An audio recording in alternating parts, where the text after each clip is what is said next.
Hi friends, welcome to our Group 1 TNPC Aspirant channel. 2012 இருந்து 2025 வரை கேட்கப்பட்ட GS questions, மேக்ஸ் கொஷின் இல்லாமல் daily 10 PVQ questions analysis பண்ணலாம். வாங்க வீடியோக்குள்ளே போகலாம். பென் அண்ட் பேப்பரை ரெடியாக வச்சுக்கோங்க. ஃபர்ஸ்ட் கொஷின், தேசபக்தன் என்னும் தமிழ் பத்திரிகையை தொடங்கியவர் யார்? இதுக்கு ஆன்சர் ஆப்ஷன் பி, திரு கல்யாண சுந்தரனார். இந்த தேசபக்தன் இதழ் எப்படி வந்திருக்குன்னு பார்த்தீங்கன்னா, அன்னி பேசண்டோடைய நியூ இந்தியா இதழோடைய கருத்துக்களை தமிழில் பதிப்பிக்கிறது தான் இந்த தேசபக்தன் இதழ். எப்போ ஸ்டார்ட் பண்ணியிருப்பாங்கன்னா 1917 செப்டம்பரில் தொடங்கியிருப்பாங்க. திருவிக அவர்கள் 1918 இந்தியாவில் முதல் தொழில் சங்கம் அப்படின்னு கூடிய சென்னை தொழிலாளர் சங்கத்தை பிபி வாடியாவோட சேர்ந்து தொடங்கியிருப்பார்.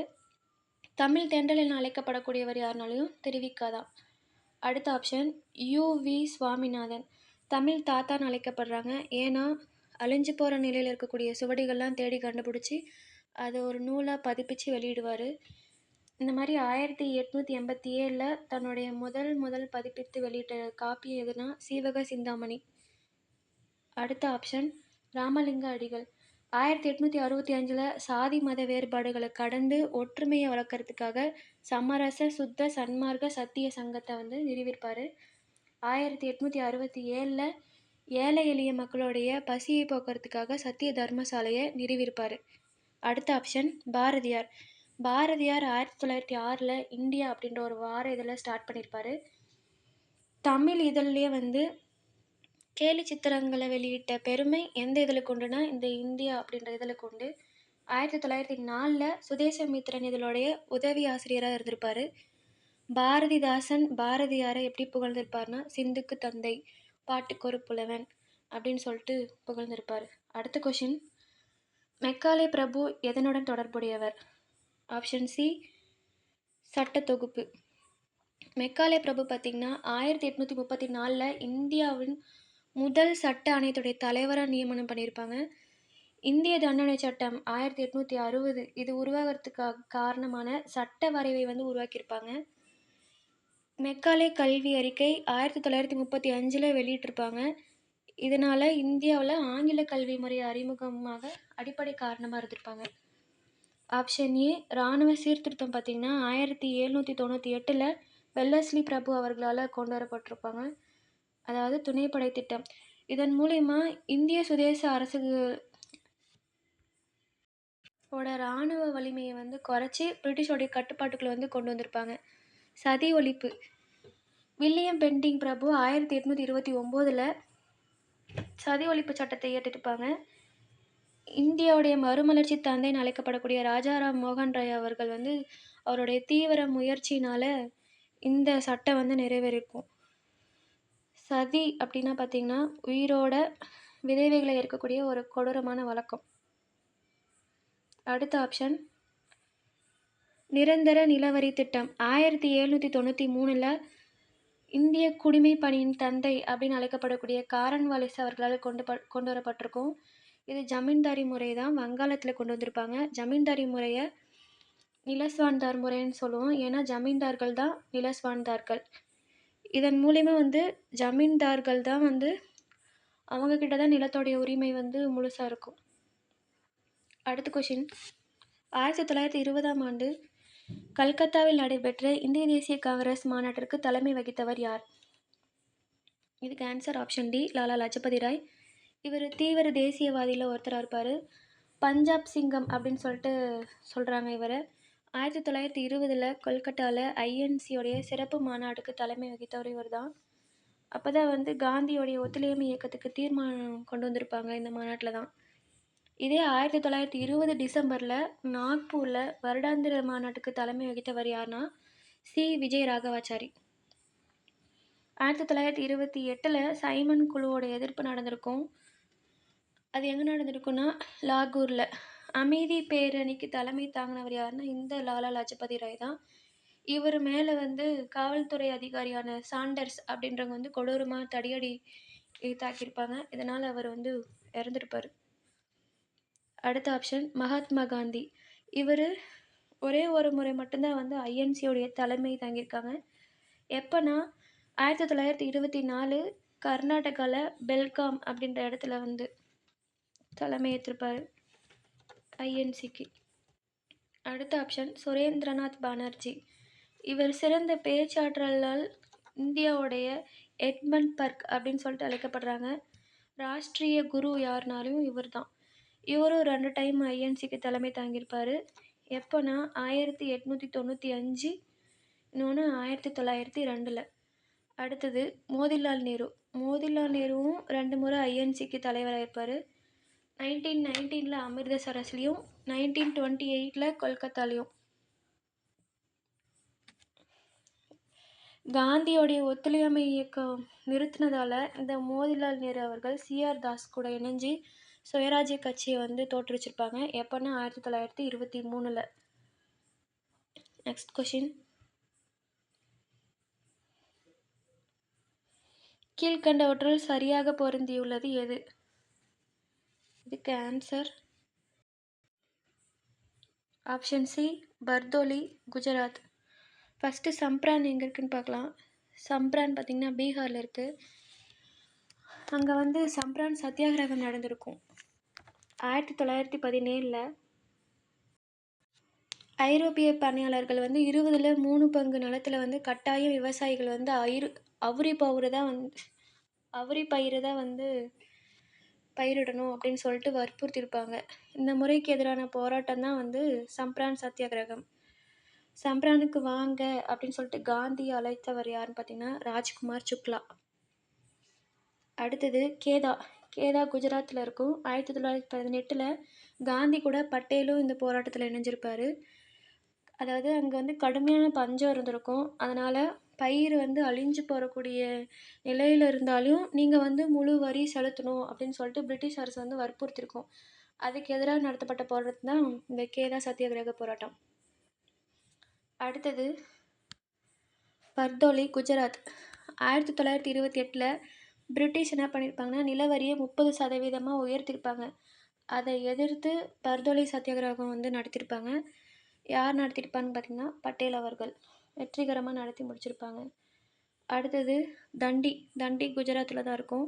1930 மார்ச் 12 ஏப்ரல் 6 வரையும் காந்தி அவர்கள் சபர்மதி ஆசிரமத்திலிருந்து குஜராத் கடற்கரை கிராமமான தண்டி வரையும் 241 மைல் தூரம் நடந்து உப்பு சத்தியாகிரகம் நடத்தியிருப்பார். உப்பு சட்டத்தை மீறியிருப்பார். அடுத்த கொஷின் போகலாம். 1949 ஜெனீவாவில் நடந்த யுனெஸ்கோ மாநாட்டில் இந்திய பிரதிநிதியாக கலந்து கொண்டவர் யார்? இதுக்கு answer option B, Ammu Swaminathan. Ammu Swaminathan பார்த்திங்கன்னா அரசியலமைப்பு நிர்ணய சபையில் ஒரு 15 பெண் உறுப்பினர்கள் கலந்துருப்பாங்க. அதில் ஒருத்தர் இவங்க தான். அடுத்தது 1917 அன்னி பெசன்ட் கூட மார்கரெட் கசின்ஸ் அப்புறம் அம்மு சுவாமிநாதன் இவங்கெல்லாம் சேர்ந்து இந்திய பெண்கள் சங்கம் உருவாக முக்கிய பங்கு இவங்களுக்கெல்லாம் உண்டு. அடுத்தது விஜயலட்சுமி பண்டிட் நேருவோடைய சகோதரி. அது மட்டும் இல்லாமல் 1953 ஐநா பொது சபையோடைய முதல் பெண் தலைவர் யாருனாலையும் விஜயலட்சுமி பண்டிட். ஐநா பொது சபையின் முதல் பெண் தலைவர் விஜயலட்சுமி பண்டிட். சுதந்திரத்துக்கு முன்னாடி 1937 பிரிட்டிஷ் ஆட்சியின் போது முதல் இந்திய பெண் அமைச்சர் யாருனாலையும் விஜயலட்சுமி பண்டிட் தான். அடுத்த ஆப்ஷன் சரோஜினி நாயுடு. 1925 கான்பூரில் ஐஎன்சி மாநாடு நடந்திருக்கும். அதுக்கு தலைமை தாங்கியிருப்பார் யாருன்னா சரோஜினி நாயுடு. காங்கிரஸின் தலைவரான முதல் இந்திய பெண் யாருன்னா சரோஜினி நாயுடு தான். அதாவது காங்கிரஸோடைய முதல் இந்திய பெண் தலைவர் யாருன்னா சரோஜினி நாயுடு. இந்தியாவுடைய பாடும் குயில் நைட்டிங்கேல் ஆஃப் இந்தியா அப்படின்னு யார் அழைக்கப்படுறாங்கன்னா சரோஜினி நாயுடு தான். அடுத்தது அன்னி பெசன்ட். காங்கிரஸின் முதல் பெண் தலைவர் யாருன்னா அன்னி பெசன்ட்டு. காங்கிரஸோடைய முதல் இந்திய பெண் யாருன்னா சரோஜினி நாயுடு. இந்த அன்னி பெசன்ட் 1917 கொல்கத்தா ஐஎன்சி மாநாட்டுக்கு தலைமை ஏற்றிருப்பாங்க. அடுத்த கொஷின் போகலாம். கீழ்கண்டவர்களுள் தமிழ்நாட்டின் தாதாபாய் என்று அழைக்கப்பட்டவர் யார்?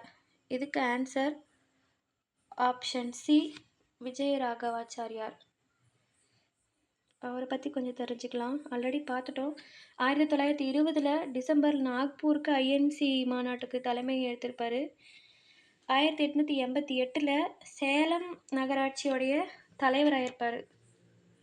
அதாவது சென்னை மாகாணத்தில் நகராட்சி தலைவரான முதல் இந்தியர் யாருனாலையும் இந்த சி. விஜய ராகவாச்சாரியர் தான். 1884 மெட்ராஸ் மகாஜன சபா உருவாக்குறதுக்கு வந்து இவருடைய பங்கு முக்கியமானது பங்காக இருக்கும். அடுத்தது பாரதியார். செந்தமிழ் தேனி புதிய அறம் பாட வந்த அறிஞன் அப்படின்னு சொல்லிட்டு பாரதிதாசன் இவரை புகழ்ந்திருப்பாங்க. 1905 காசியில் ஐஎன்சி மாநாடு நடந்திருக்கும். அப்போது விவேகானந்தருடைய சீடரான நிவேதிதாவை வந்து சந்திச்சிருப்பார். அவரையே தன்னுடைய ஞான குருவா, அதாவது அரசியல் குருவா வந்து ஏற்றிருப்பார் பாரதியார். அடுத்த ஆப்ஷன் வ.உ. சிதம்பரம். வ.உ. சிதம்பரம் பார்த்திங்கன்னா 1906 அக்டோபர் 16 சுதேசி நாவாய் சங்கம் அப்படின்னு கூடிய கப்பல் நிறுவனத்தை வந்து தொடங்கியிருப்பாங்க. எஸ்எஸ் காளியா, எஸ்எஸ் லாவோ அப்படின்னு கூடிய 2 கப்பலை தூத்துக்குடியிலேருந்து கொழும்புக்கிடையே வந்து ஓட்டியிருப்பார்.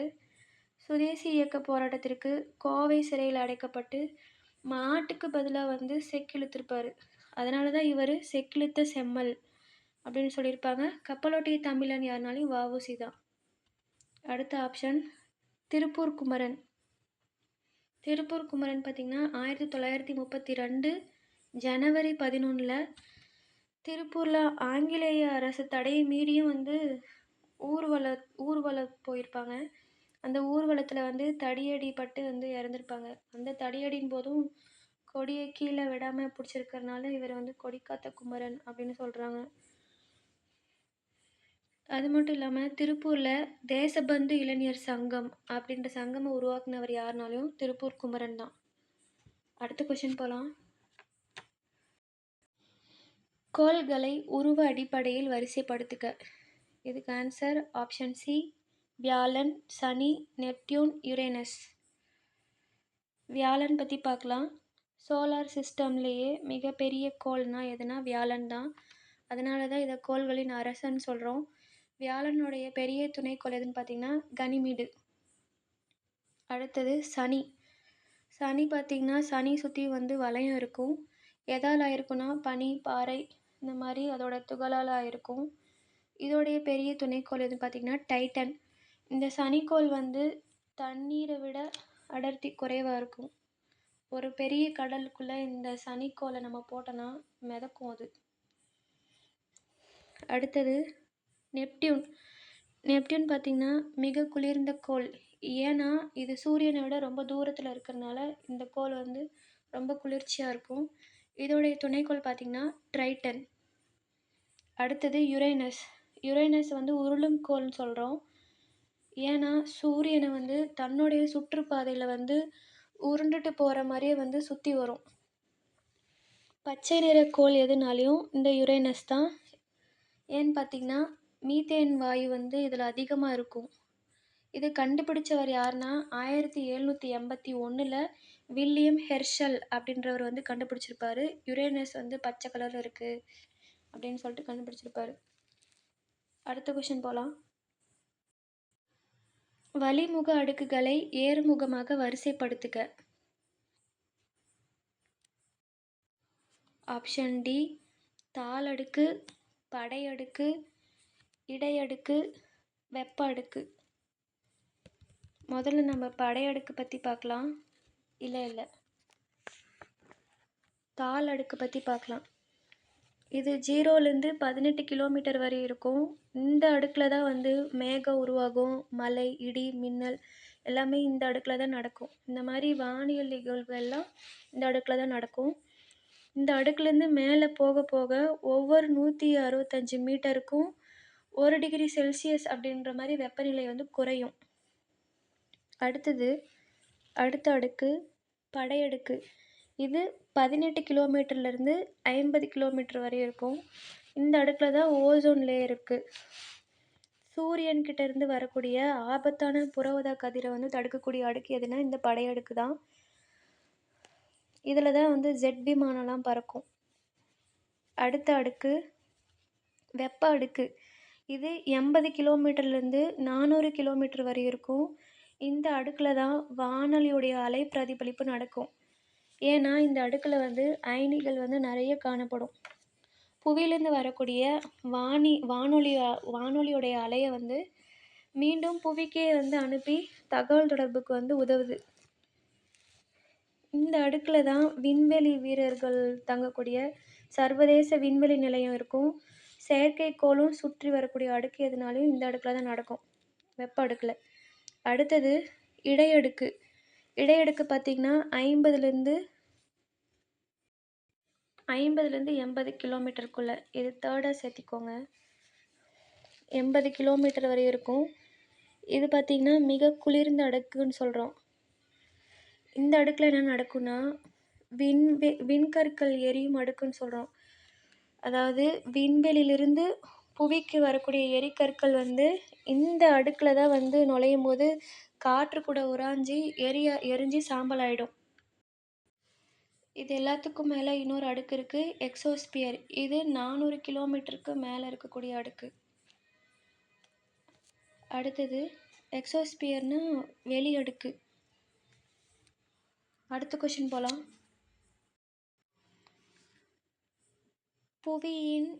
புவியிடை ஆரம் டேக்ஸ் ஆகும். இதுக்கு ஆன்சர் ஆப்ஷன் ஏ 6378.5 கிலோமீட்டர். அதாவது புவியோடைய நிலநடுக்க கோட்டினுடைய ஆரம் தான் சொல்கிறாங்க இங்கே. அடுத்த கொஷின் போகலாம். மற்ற ஆப்ஷனை நம்மளை கன்ஃபியூஸ் பண்ணுறதுக்காக கொடுத்துருக்காங்க. புதன் சூரியனை ஒரு முறை சுற்றி வர ஆகும் காலம். ஆன்சர் ஆப்ஷன் டி 88 நாட்கள். இந்த புதன் பார்த்திங்கன்னா சூரியனுக்கு ரொம்ப அருகில் இருக்கக்கூடிய முதல் கோள் இதுதான் புதன். இந்த புதனுக்கு வந்து எந்த வளிமண்டலமும் இருக்காது, துணைக்கோளும் இருக்காது. தன்னைத்தானே சுற்றி கொள்ள இந்த புதனுக்கு 59 நாட்கள் எடுத்துக்கும். ஒரு முறை சுற்றுறதுக்கு 59 நாள் ஆகிடும்.